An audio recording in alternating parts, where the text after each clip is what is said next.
So, our beggar's life is now different. He is no longer just a beggar. He is now part of a small exchange process. The new routine of bringing flowers, giving them, and receiving money in return was ongoing.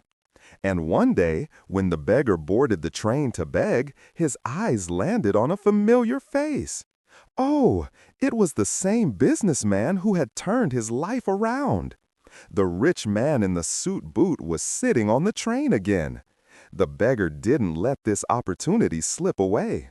He quickly approached the businessman. His eyes no longer held shame, but a kind of self-confidence. He said, "Today, I have something to give you.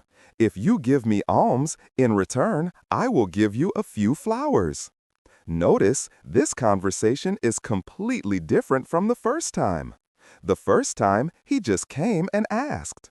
This time, he is saying, "I will give you something in return."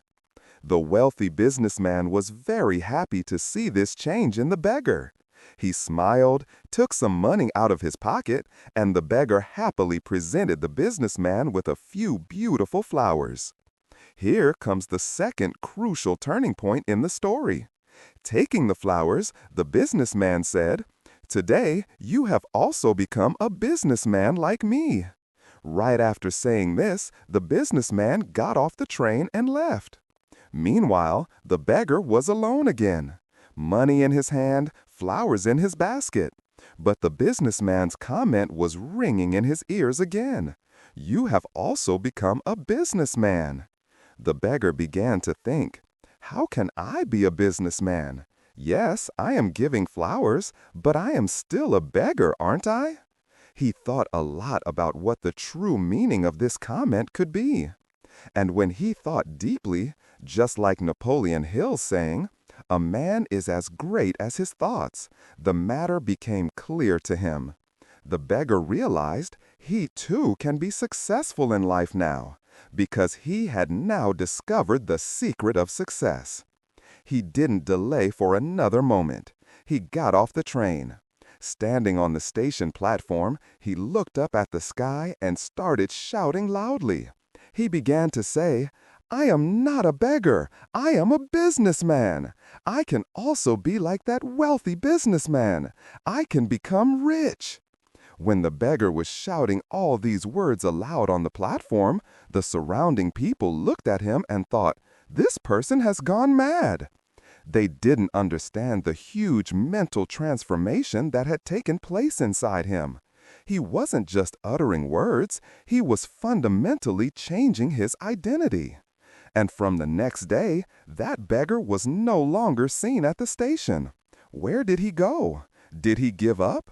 Or did he embark on a new path?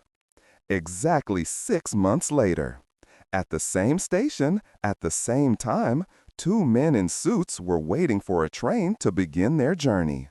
They both looked at each other, smiled, and shook hands. The first person asked the second person, "Do you recognize me?" The second person replied, "No, I don't recognize you. I think I am meeting you for the first time."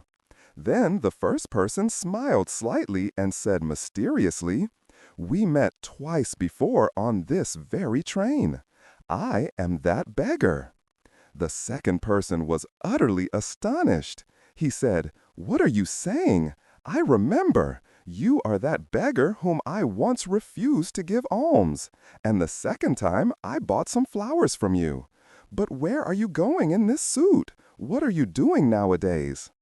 This is the question we have been waiting for the answer to, right? Then the first person, who once was the beggar, said, "Yes, I am that beggar, but today I am a big flower businessman. I am traveling to another city for my business." This transformation didn't happen overnight. Hidden behind it is his changed thought and perspective. The first person then paused for a moment and said, "The thing you told me during our first meeting is actually a universal law of nature. The rule is, we only receive something when we give something." He had heard this sentence for the first time. He had profoundly felt that one must give before one asks. But even after that, he always considered himself a beggar.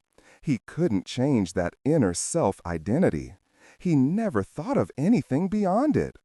But the second time we met, and you told me you have also become a businessman, that's when everything became clear to me. It was then I realized why people were giving me so many alms.